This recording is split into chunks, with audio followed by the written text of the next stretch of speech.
আসসালামু আলাইকুম গাইস, আজকে আমি মিষ্টি কুমড়োর খোসা দিয়ে শুটকি ভর্তা বানাবো। প্রথমে আমি মিষ্টি কুমড়োর খোসাগুলি কুচি কুচি করে কেটে নিলাম। তারপর কাঁচামরিচ দিয়ে দিলাম গোটা ভেঙে। তারপর আমি কিছু রসুন কেটে নেব কুচি কুচি করে, কিছু পেঁয়াজও কেটে নেব কুচি কুচি করে।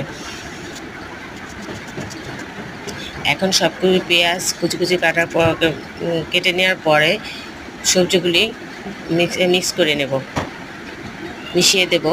মিশিয়ে দেওয়ার পরে ধুয়ে নেব সবজিগুলি। এখন গরম পানি এনে আমি শুটকিগুলো ভালোভাবে ধুয়ে নেব। আমি শুটকিগুলো আগেও ভালো করে ধুয়ে রেখেছিলাম।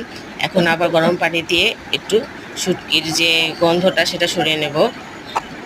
হ্যাঁ, অনেক গরম গাইস, ধরা যাচ্ছে না। এখন কি করার, বানালে তো ধরতেই হবে। ধুয়ে শেষ।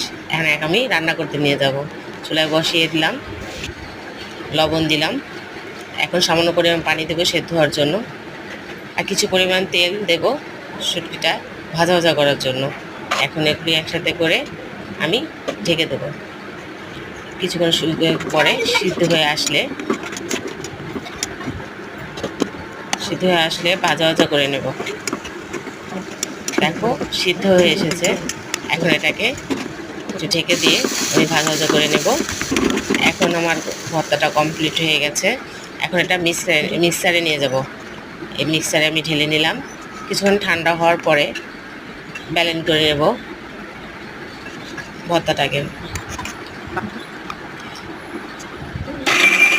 ব্যালেন্ড করার পরে দেখবে আমার ভর্তাটা কতটুকু মাখো মাখো হয়েছে।